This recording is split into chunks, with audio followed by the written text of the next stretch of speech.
She was 54, widowed and celibate for nearly a decade. So when her doctor called with the results HIV positive, she thought it was a mistake. But she wasn't the only one infected. And 3 weeks later, her daughter's body was found cold in the bathtub, her face pressed to porcelain as if trying to whisper one final truth before the silence took her. The night she died was quiet in their small Alabama home. A thunderstorm rolled in, barely noticed behind the walls of painted white and family portraits. Jasmine wore her robe, loose in cotton blue, and stood by the kitchen window watching the sky flicker. The storm was distant then, but something much closer had already cracked her world wide open. She had found the text that morning, not on her husband's phone, but her mother's. A missed call on the screen led to a hunch, a wrong guess that turned out right. She wasn't sure what she expected to find, maybe confirmation of paranoia. But what she saw unravel in digital fragments was worse. Months of hidden affection, then explicit confessions, then desperation. From her mother to her husband, there had been no affair with a coworker, no secret mistress from work. The woman her husband had been sleeping with was her mother, in her house, under the same roof where they prayed and ate and laughed. And her HIV diagnosis, the one that had already ripped through her marriage, now made a cruel kind of sense. She didn't confront them right away. She waited all day, cooked dinner, smiled too much, watched her mother refill the wine, and listened to her husband ramble about church committee meetings. And when the clock struck 9:30 and the dishes were done, Jasmine stood in the hallway with the phone in her hand and asked them both to come into the living room. She stood across from them, silent for a beat too long. Then she said, "Tell me the truth, both of you, right now." Her mother's fingers trembled slightly, but her voice stayed calm. "Baby, what is this about? I know. I know what you did. I know what both of you did." Her husband's face twisted, eyes darting toward the door like a man halfway through a panic attack. "Jazz, I don't know what you—" "Don't lie to me," she said sharply, almost a whisper. "I saw the messages. I saw everything. You slept with my mother. You infected me with HIV. And you were still lying while I was dying inside." Her mother said nothing. No denial. Just that long, drawn breath of someone calculating. "Jasmine," the older woman said finally, "what you think you saw, it's not what it looks like. Don't insult me." "I was lonely," her mother snapped. "You don't understand what it's like to be forgotten, to live in a house and feel invisible. Your husband, he came to me, and it wasn't just about sex. It was about being seen." Jasmine's eyes filled with tears. She looked at her husband, who wouldn't look back, just sat there like a ghost with a pulse. "You're sick," she said, "both of you." And then she turned away, walked down the hall to her bedroom, shut the door. Behind it, she cried. Not loudly, just that quiet kind of cry that empties something inside a person. When her mother knocked gently 20 minutes later with a glass of wine and a calm voice, Jasmine didn't open the door, but she didn't lock it either. She drank the wine, half of it, then laid on her bed with the lamp still on. Her eyes felt heavy, her skin flushed, her head spun just enough to make her fingertips tingle. She sat up, confused, tried to stand. The room tilted. Her mother stood in the doorway. "You drugged me," Jasmine said, slurring just slightly. Her mother walked in, closed the door behind her. "I didn't want it to be like this," she said. "But you always took everything. Even now, you think you're righteous. You don't know how far I fell for that man. And I won't let you ruin us." Jasmine tried to push herself up, but her knees gave. She slumped to the floor, reaching for her phone. Her mother stepped over it. In the bathroom, the faucet was already running. She didn't scream. Jasmine didn't even fight at first. She was too weak, the pills already humming through her bloodstream like static. Her mother dragged her gently, almost lovingly, by the wrists. "I prayed about this," she whispered, tears in her throat. "And I know God forgives me. I did this for love." The water was lukewarm, rising. Jasmine tried to lift her arms, tried to say something, but her mother's hands were already on the back of her neck. The sound of her struggle was muffled by the water and the thunder that finally broke above the house. When it was over, her mother sat on the bathroom floor, rocking gently, humming a hymn. Then she wiped down the sink, picked up the wine glass, and placed it back in the kitchen sink. She staged it like a tragic accident. A grieving woman whose daughter had taken too many pills and drowned in despair.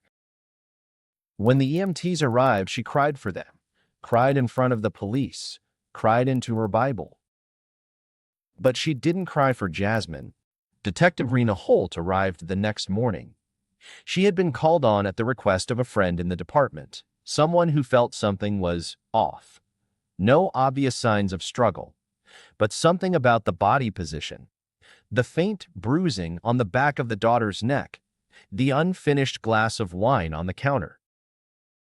Holt was a quiet woman, thin, tired eyes, hair pulled back with military precision. She didn't speak much that first morning, just walked the house, noted things. A photo in the hallway, Jasmine, her husband, and her mother at a lake picnic. Too many smiles.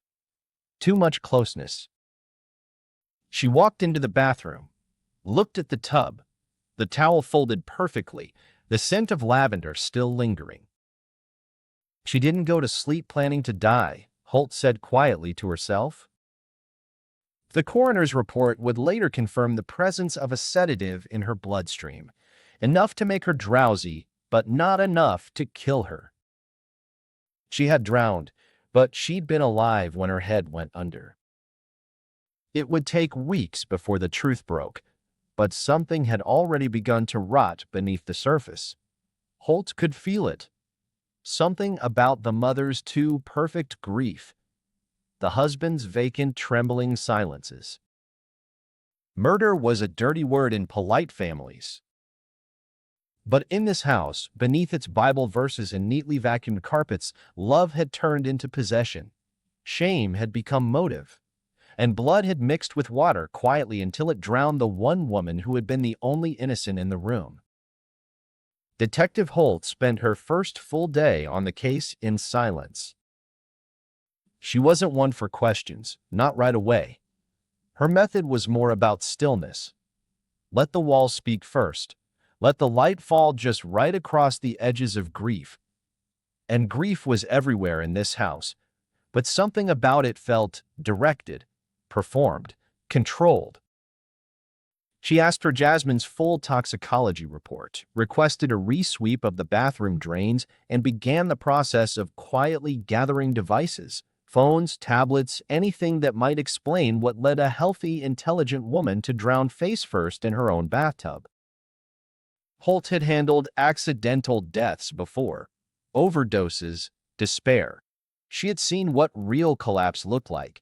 But Jasmine's room had been clean, her bed made, her laundry sorted, no note, no empty bottles, no spiral of chaos. Just a half glass of wine, a quiet hymn on the Bluetooth speaker, and a look of confusion frozen on her face when they pulled her body from the water. The mother, Laverne, was the first to offer condolences effusively. She wasn't herself those last few weeks, Laverne said. Ever since that diagnosis, she was spiraling. Holt tilted her head slightly. Diagnosis? Laverne blinked. HIV. She told me about it about a month ago. I don't think she ever fully accepted it. Holt made a small note. Did she ever mention how she might have contracted it? A pause. She suspected her husband, Laverne said softly. They were having issues. The way she said they, not she or he, stood out. Collective blame. Burden? Holt thanked her and moved on to the husband. Dion was 35, tall, with the build of a former high school linebacker who'd stopped trying. His eyes were bloodshot. His hands trembled slightly when he offered her a seat. I loved her, he said. I never thought she'd do something like this. Did Jasmine say anything that night? Was there an argument? He hesitated. We'd been talking about counseling. Things were tense, but nothing dramatic. Do you know how she got HIV? He looked like he'd been waiting for that question. I don't know. I got tested after she told me. I'm positive too. Holt kept her expression still. When did you find out? A week before she died. Did you tell her? He shook his head. I couldn't. I couldn't face her. I thought if we just worked on things. That was the first crack. Holt noticed the shift in his breathing. Not panic, not guilt, but the kind of weight that comes from balancing too many secrets. Did you ever cheat on Jasmine? His voice dropped. No, never. She didn't press him further. Not yet. Let the lie hang in the air a little while. Later that evening, Holt returned to the evidence room. The daughter's phone was still locked, but the mother's device had already been submitted, voluntarily. No password, whether arrogance or oversight. She scrolled through months of text threads. Most were mundane. Church events, grocery lists, devotionals. But then she saw the contact. Short messages. Unclear in tone, but the timestamps lined up with Jasmine's medical spiral. You're not answering, please don't make this harder. And we crossed a line. That doesn't mean I stopped caring. She knows. I think she knows. If she finds out, we'll both lose everything. You already infected her. Holt froze. That wasn't a message between strangers. It was intimate. Laverne had been in a sexual relationship with her son-in-law, the same man her daughter had married, trusted, and built a life with. And now, the viral strain that had crept through their veins, destroying Jasmine from the inside out, had a story behind it. Holt pulled Jasmine's hospital files. Her viral strain and the husband's were already flagged as a match. She contacted the lab. Can you compare the mother's strain too? The tech on the other end hesitated. You think she was the origin? I think she was a lot more than she let on. 3 days later, the results came in. Same strain, same mutation pattern, same timeline. Laverne had been infected first. Holt went back to the house. This time, without an appointment. The porch was empty. Rain had started to fall again, light at first, then thicker. Laverne opened the door in a robe, her eyes puffy from tears, or lack of sleep. I need to speak with you, Holt said. Laverne nodded. Of course. They sat in the same living room where Jasmine had confronted them days before her death. Holt didn't ease into it. We have evidence you were in a sexual relationship with your son-in-law. Laverne didn't flinch. That's absurd. Your messages say otherwise. Your medical records match the strain that infected both him and your daughter. Silence. Not shock. Not outrage, just stillness.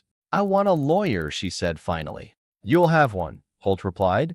But first I need to know this. Did Jasmine confront you the night she died? Laverne looked away. Her hand gripped the armrest. She found your phone. She knew everything. Did she threaten to tell the church? The police? Did she say she was leaving him? I told her I was sorry, Laverne whispered. I told her it was never supposed to happen. He came to me. I was lonely. It wasn't just sex. It was being wanted again. Holt's voice didn't change. Did she say she'd expose you? A tear slipped down Laverne's cheek. She said she was going to ruin us. Us. I loved him. I know how it sounds. I know what it looks like, but I loved him. You drugged your daughter. You dragged her to that tub, and you killed her to protect a man you were never meant to have. Laverne stood suddenly, voice trembling. You don't understand. She never appreciated him. She let him slip away. She didn't see him like I did. You're under arrest. The cuffs clicked cold around her wrists. And for the first time since Jasmine's death, the house exhaled. As Laverne was led out in the rain, her eyes locked with Dion's, who had stepped outside, trembling. No words were exchanged. But the silence between them was louder than anything Holt had ever heard. And somewhere inside that house, Holt imagined the last moments of Jasmine's life, the wine glass, the confusion, the betrayal, the warm hands that turned to murder. Love had no place in this story, only possession. And poison. The courtroom was colder than anyone expected. Fluorescent lights buzzed faintly overhead, casting a sterile glow across every face, but nothing could flatten the tension inside. The prosecution had labeled it murder by intimacy. The defense tried temporary madness. But by the time the trial began, the public had already made up their mind. The headline alone had been enough to split the town. Mother kills own daughter to hide affair with her son-in-law. Some said it was too grotesque to be true. Others that they always knew something was strange about Laverne. The judge was a wiry man with eyes that rarely blinked. He allowed little theatrics. But theatrics weren't needed, not when the truth carried its own stage direction. Dion was subpoenaed first. He hadn't shaved in weeks. His suit looked like it came from a thrift store. When he took the stand, he didn't look at anyone, not the jury, not the attorneys, not even Laverne, who sat at the defense table in muted beige with her eyes fixed downward. "Did you love your wife?" the prosecutor asked. "Yes." "Then why did you sleep with her mother?" He blinked, long, slow. "I don't know. I was broken. We lost a baby, Jasmine and I. Things were falling apart. I stayed up late talking with Laverne. One night, it just happened. And it didn't stop." "No." "How long did it go on?" "Almost a year." "And when you found out you were HIV positive?" "I didn't tell Jasmine. I didn't know how." His voice cracked. "I killed her. Not with my hands. But I did this. I let it happen. I was a coward." The jury was silent. You could hear someone crying in the second row. "And what happened the night Jasmine died?" Dion took a long breath. "She found out. About the texts. The affair. I don't know what happened after I left the house. I just know. I came home to sirens." Later, they played the audio messages found on Jasmine's phone, unsent, but recorded. They were her voice, hushed and trembling. "I can't breathe. I don't know what's worse, that he did it or that she did too. My own mother. If I die and no one believes me, I need someone to find this." Laverne's face remained unreadable. Then came Detective Holt. She stood calmly, straight-backed. Her words were clinical, but her voice carried a depth that filled the room. "We believe Jasmine was sedated. The wine she drank tested positive for lorazepam, a sedative prescribed to Laverne 2 months earlier. The dosage in Jasmine's system would have impaired motor function but not induced sleep." She gestured to a digital screen where the coroner's report glowed. "She did not pass out. She was awake. She was dragged. She was held down. And she drowned." "By whom?" "We believe by Laverne." "You don't have direct evidence." "No," Holt said. "But we have proximity. We have motive. We have medical records that prove Laverne was the original carrier of the HIV strain that spread to both Jasmine and Dion. We have emotional context, the psychology of shame, love, betrayal, all pointing toward a woman who would rather bury her daughter than face the consequences of a forbidden love." Holt stepped down. The defense brought no character witnesses, just Laverne. She took the stand slowly. Her voice was hoarse, aged overnight. "I loved my daughter," she said, "but I was lost. I was grieving too. I was invisible. And Dion, he looked at me like I was someone, not just Jasmine's mother, not just a widow, but a woman." She paused. "I didn't mean for any of it to happen. I never planned it. But when Jasmine found out, she told me she would ruin us. She screamed at me. She said I disgusted her. And maybe I did. Maybe I do. The attorney leaned in. Did you kill her, Laverne? She didn't answer right away. I wanted to stop her, she whispered. Just stop her mouth, stop her anger, stop the way she looked at me like I was something to be buried. Did you kill your daughter? Laverne looked toward the ceiling like she was searching for a window to crawl through. I helped her to the bathroom, she said finally. She was dizzy. I just wanted her to lie down. I didn't mean to. The prosecutor stood. Yes or no, Mrs. Renfro? Did you kill Jasmine? Laverne broke. A full sob cracked out of her, raw and guttural. Yes. Whispers exploded in the gallery. She buried her face in her hands and cried the way a child cries when all the lies run out. The sentencing came 2 weeks later. Life in prison. No parole. The judge read the sentence with the kind of tone one uses for a weather report. But the silence that followed was loaded, a stillness that swallowed the room like fog. Beyond stood outside the courthouse afterward, reporters swarming him. He didn't speak. He turned himself in days later for criminal reckless endangerment and failure to disclose his HIV status. The prosecution cut him a deal, 6 years with mandatory treatment and therapy. At sentencing, he read a statement. I lost the love of my life. I broke a sacred trust, and I let someone I should have protected fall into the hands of someone who was supposed to love her more than anyone. I will carry that for the rest of my life. Detective Holt visited Jasmine's grave that fall. The leaves had just begun to change, the kind of red that bled through the trees like a wound. She didn't bring flowers, just a quiet moment. In her voiceover for the final report, she said, "We think evil always shows up screaming, with knives and fists. But sometimes it's patient. Sometimes it sits next to you on the couch, smiles at your family dinners, prays with you before bed, and it waits until love turns into silence. Then it strikes." Jasmine Renfro was a woman who believed in truth, who tried to hold her world together even when it betrayed her from both sides. She died alone, but she did not die quietly. And in the end, the silence broke.